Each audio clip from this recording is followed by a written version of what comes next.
Uma das maiores dificuldades de todo estudante de medicina ou de outra área da saúde é de preencher e de realizar a história clínica. A história clínica que é de uma importância extrema dentro da nossa prática clínica.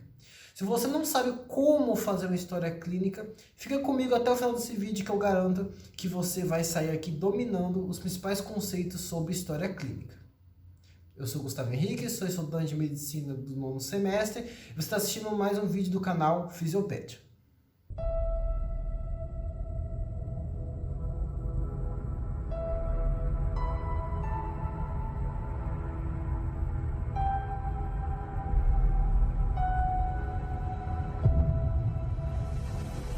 A história clínica é um documento médico legal.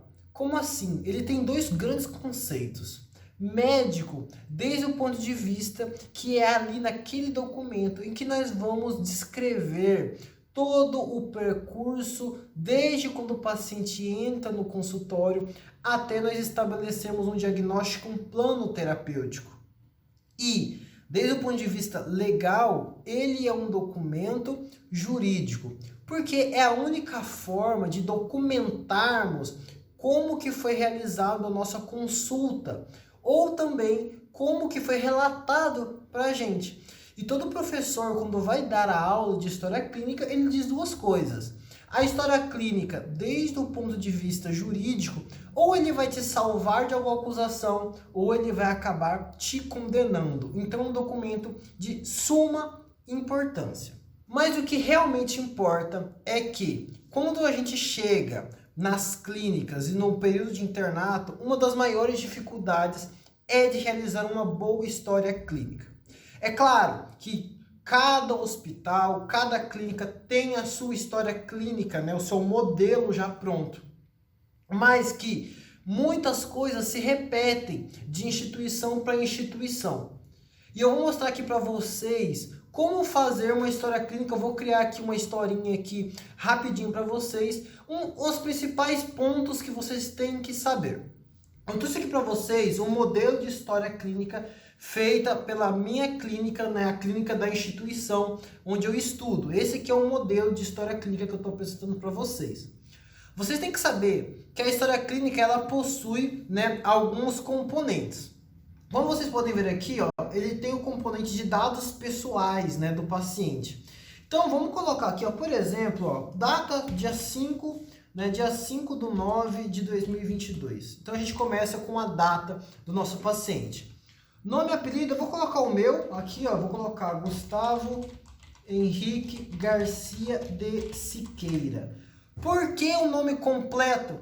Porque Gustavo pode existir muitos, Henrique pode existir muitos, mas cada vez que você vai colocando um sobrenome, você vai ficando cada vez mais individualizado.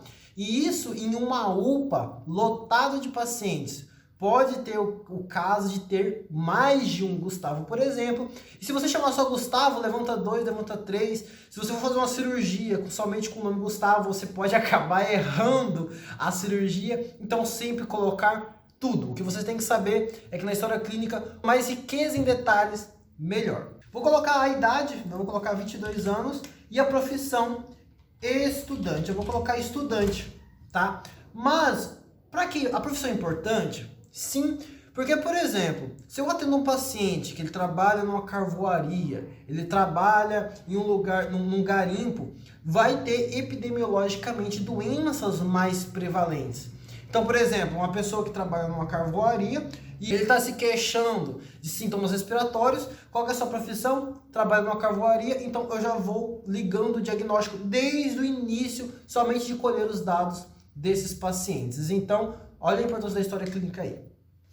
Beleza, a primeira parte da história clínica são os dados pessoais. E aí agora começa o que se chama de interrogatório. Aqui é onde eu vou extrair de fato qual o motivo que o paciente veio. E o primeiro tópico do interrogatório é motivo de consulta. E aqui eu quero que vocês entendam que o motivo de consulta é exatamente a forma como o paciente te relata. Por exemplo, dor de cabeça, você vai colocar aqui dor de cabeça. Tosse, você vai colocar aqui tosse. Desde que não seja uma palavra de baixo calão, então você não vai colocar palavras muito pesadas aqui. Mas ele ia falar assim, tontura. Tontura. Mesmo que a palavra seja usada na comunidade, não seja uma palavra científica, você vai colocar como o paciente referiu aqui. Então eu vou criar aqui uma historinha. Agora nós vamos falar de antecedente da enfermidade atual. Aqui, veja só, nós vamos falar do antecedente da enfermidade em que o paciente está relatando agora. Só que algo muito importante a se destacar. Aqui existe algo chamado cronopatograma. Crono, de cronologia, pato, de patologia. A gente vai ter que descrever, então, em ordem cronológica, da aparição dos sintomas. Desde o sintoma mais antigo até atual. E outra característica também do AEA, né, do antecedente da enfermidade atual, é que a gente aqui já descreve com palavras médicas, tá? Motivo de consulta já eram com palavras do paciente. Já daqui para cá já é com palavras médicas, já é com palavras médicas. Então eu vou criar uma historinha aqui para vocês. Então o paciente, motivo de consulta, tosse. Então eu vou de ordem cronológica. Então eu posso colocar assim, ó. Primeiro eu vou relatar quem que acudiu ao serviço. Então, paciente masculino de 22 anos acudiu ao serviço de saúde relatando. Aí começa. Tosse há 3 dias de evolução. Ah, só tosse? Não. Aí cabe a gente, a nossa capacidade de fazer a semiologia da tosse. É com expectoração, tá com dispneia, como é que é essa tosse? Então, ó, vamos cada sintoma característica. Então, tosse a 3 dias de evolução com expectoração de grande quantidade, não fétido. Ponto. Lembra que era um cronopatograma? Então, há 3 dias. Relata que há 2 dias de evolução acompanha de febre. Ah, e essa febre, como é que ela é? Ela foi graduada? Se a febre não foi graduada, então é só uma sensação febril. Se foi graduada, se ele tinha termômetro em casa, então é uma febre de quantos? Ah, o paciente relatou para mim que ele aferiu a pressão e foi de 40 graus. Então, acompanha de febre graduada a 40 graus Celsius. Beleza. Você tomou alguma coisa? Ah, tomei uma dipirona, doutor, e melhorou. Então, que cede ao uso de dipirona. Ponto. 3 dias. Ó, reparem, 3 dias de tosse, há 2 dias coloquei aqui febre, e agora vai, há 1 dia, lembra que era um cronopatograma? Então, hoje, ademais, relata que o paciente, ele relata ter uma falta de ar. Ele vai falar falta de ar. Eu posso colocar falta de ar aqui? Não. Relata dispneia. E ele falou que foi intensa. Então, uma dispneia descapacitante. Ponto. Então, vamos ver se a gente cumpriu o que realmente é proposto pelo AEA. Então, eu coloquei aqui, ó, tosse há 3 dias de evolução. Cronologicamente, há 2 dias e hoje, tá? Descapacitante, acabei colocando errado. E coloquei a dispneia de hoje, tá certo? E aí, você sente mais alguma coisa? Não, nega outros sintomas. Outros sintomas, certo? Fiz aqui o antecedente da enfermidade atual. Aí, a gente tem um próximo que é o ARIA, que eu não acabei não colocando aqui, que é o ARIA. O ARIA significa antecedentes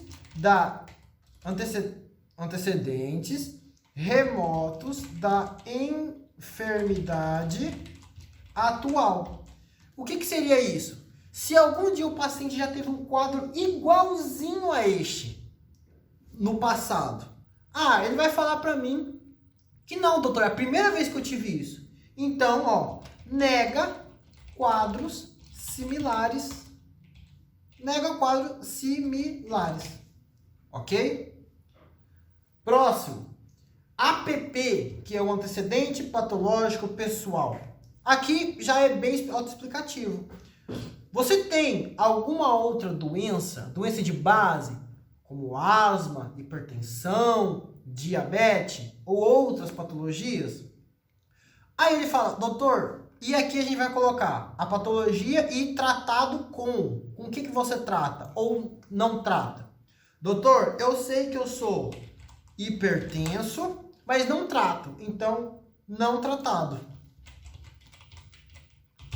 Mas eu também, doutor, eu sou asmático. Tratado com o quê? Com salbutamol. Quando necessário, então de resgate. Tá bom. Mais alguma coisa? Não, doutor, sou só hipertensão e asmático. Ok, asmático eu coloquei como se eu estou relatando, né? E asma, tá? Antecedente patológico familiar. E aqui é algo muito importante. Aqui o que vale é pai, mãe e irmãos. Não é o cunhado da vizinha, da prima, não. É só o que realmente tem potencial genético, de herança familiar. Então a gente só vai perguntar, seu pai tem alguma doença? Sua mãe tem alguma doença? Seus irmãos têm alguma doença? E acabou. Então ele fala que se o paciente negar, você coloca nega. Minha mãe é hipertensa, então você coloca mãe hipertensa.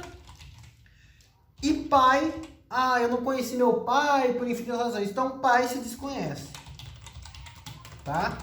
E é assim que a gente vai falar um antecedente patológico familiar. E aqui, alergia a medicamento, ele vai falar se tem alergia ou se não tem alergia. Então, alergia a amoxicilina. Isso aí é importante? Bom, pelo que a gente está vendo aqui na antecedente da enfermidade atual, ele pode ter um quadro respiratório bacteriano. Então, se a minha escolha for amoxicilina, eu acho que ele já tem alergia, vou ter que trocar. Então, repare que tudo é muito importante na história clínica. Até algumas informações básicas é de suma relevância para a gente ter um bom raciocínio clínico e também para tratar o nosso paciente. Antecedente de enfermidade de intervenção quirúrgica, né? Cirúrgica. Você já fez alguma cirurgia antes? Eu já fiz, eu fiz uma cirurgia do apêndice, retirada do apêndice. Então você coloca apendicectomia, certo? Então, somente isso. E aí, ok. Então, a gente já completou a parte dos dados clínicos, dos dados pessoais, do interrogatório e agora a parte do exame físico. Aqui é muita coisa. Só que isso aqui você vai avaliar, né, literalmente o exame físico de cada aparato do nosso paciente. E é claro que aqui, às vezes não dá tempo de fato de fazer todos. Mas o ideal é que faça. Então, um exemplo clássico, por exemplo, o paciente veio com a dor torácica, o paciente veio com essa dor, com esse queixa respiratória, e aí, por um acaso, você só avaliou o aparato respiratório e não palpou, por exemplo, gânglios do paciente. E aí, vamos supor, né, uma maior, ele está com uma neoplasia. Tinha um gânglio aqui, um gânglio sentinela, vamos dizer assim. E ele fala, e ele descobre isso e fala, nossa, mas engraçado, o doutor que eu fui faz 3 meses, não fez o exame físico do meu pescoço. Ele deveria ter feito isso. E aí, quando eles vão olhar na história clínica, judicialmente falando, vai ver que o pescoço pode estar preenchido aqui na parte do pescoço, que você examinou, mas na verdade é mentira, você não examinou. Então isso dá muito problema. Então o ideal é que você faça o exame físico. Mas, quando estiver muito corrido, você tem que direcionar no aparato principal e fazer bem feito esse aparato. Então aqui, pele e mucosas, né? Se tá hipocorada, se tá com cianose, se tá com icterícia, se tá normoidratada, hiperidratada, tudo isso você vai falar em pele e mucosas, né? Olhando a mucosa ocular, na língua, tá certo? Fazendo o sinal de plague, ok? Cabeça, você vai ver se tem alguma cicatriz, se a implantação aqui do pavilhão tá norma implantada, tá certo? Então tudo isso você vai olhar em cabeça, implantação do couro cabeludo, enfim. Pescoço, você vai fazer principalmente a parte da tireoide, tônus muscular, você vai ver se tem gânglios, como eu já mencionei. Orofaringe, principalmente em épocas que está bastante frio, né? As amígdalas, se a língua está saborral, como é que tá as arcadas dentárias desse paciente. Sistema respiratório, né? Você vai ver como é que tá a expansibilidade torácica, você vai ver a inspeção, palpação, percussão, auscultação desse paciente aqui. Eu vou colocar aqui, por exemplo, já que o nosso paciente está com problema respiratório, então vou dar um exemplo aqui somente do sistema respiratório. Então a gente vai colocar aqui tórax, né, na inspeção, simétrico, expansível, vou colocar expansível ou expansível, vou colocar aqui murmúrio vesicular, eu vou colocar diminuído, com crepitações na base direita, percussão com maciez em base direita e feto tóraco vocal aumentado. Certo? E aí, em sistema respiratório, eu avaliei aqui, né, para toda a característica aí de uma pneumonia, por exemplo. Sistema cardiovascular, ruídos R1 e R2 namofonéticos, sem sopro, sem galope, tá? Tudo isso você vai falar em sistema cardiovascular.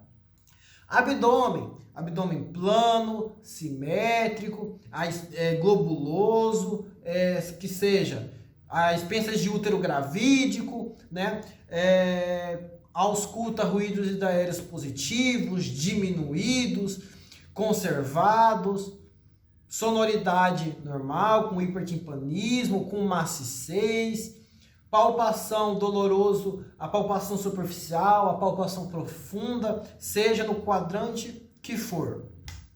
Sistema urogenital é uma parte que realmente você vai ser mais avaliado em ginecologia ou em urologia, mas em pediatria é um sistema que você tem que sim ou sim avaliar em pediatria, em recém-nascidos. Por exemplo, se ver se a criança pode ter fimose e principalmente se o neném tiver criptocordia, então você sim ou sim, criança, tem que ver isso. Soma, que é sistema osteomioarticular, você vai avaliar o tônus, a reatividade, tá, desse membro, se está hipertônico, se está hipotônico, se tem reflexos osteotendinosos. Sistema nervoso central, principalmente o Glasgow, a reação pupilar, tá? Se o paciente está orientado em tempo, espaço, pessoa, ok? Tudo isso é sistema nervoso central. E aqui a gente chega na terceira parte, que é o diagnóstico. Então, lembrando, o diagnóstico principalmente de praticamente todas as doenças são clínicos. Mas a gente tem que solicitar, olha só, exames complementares. São complemento da sua hipótese diagnóstica. Nesse caso, o exame solicitado, eu vou solicitar um hemograma, eu vou solicitar um PCR, um VHS, né? Ele é hipertenso, eu quero ver, vou pedir um eletrocardiograma, que seja, enfim. E aí a gente entra na parte medidas gerais e tratamento. Medidas gerais. Esse paciente está com pneumonia. Então, primeiro as medidas gerais. Medidas gerais eu vou colocar medidas gerais que seja, vou colocar uma hidratação, vou colocar, oriento o paciente a fazer segmento da pressão arterial, vou orientar o paciente a fazer uma caminhada, direcionar a patologia que o paciente tem. E o tratamento, neste caso, por exemplo, vou usar azitromicina, por exemplo, que o paciente está provável com a pneumonia, tá bom? Porque a azitromicina e não a amoxicilina, porque ó, ele falou lá em cima que era alérgico à amoxicilina, tá? Então eu vou usar um macrólido. Diagnóstico, aí diagnóstico principal. Então diagnóstico, eu vou colocar uma pneumonia bacteriana. E diagnóstico secundário são outros diagnósticos que o paciente aparece na consulta, como por exemplo, hipertenso não tratado nesse caso. Ou você descobre diabetes descompensada, asma descompensada, asma não tratada. São outras patologias que você vai achando dialogando com o paciente. E o plano, eu vou colocar, prescrevo azitromicina por tantos dias, tantos miligramas, prescrevo antibiótico, terapia em ambiente hospitalário por 7 dias, ademais de medidas generais. Tudo isso você vai colocar no seu plano de tratamento. E no final a gente tem aqui, né, não pode esquecer da assinatura do médico, do carimbo do médico e da data. Se a gente um dia precisar de fins judiciais, esse paciente ocorreu alguma coisa com ele, descompensou, vai ver que a sua história clínica está tudo bem feitinha e assim a gente vai conseguir se livrar aí de algum problema jurídico. Mas lembrando que a gente nunca tem que pensar no problema jurídico, mas sim já saber e fazer bonitinho a história clínica, tá certo? Porque é um documento extremamente importante para o médico e muito mais importante para o paciente.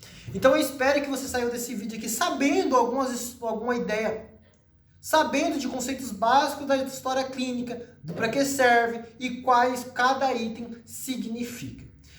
E eu, por último, peço que se você gostou desse vídeo, se inscreva aqui no canal, é de graça, e você não vai perder nenhum conteúdo que eu trazer aqui sobre a área da medicina.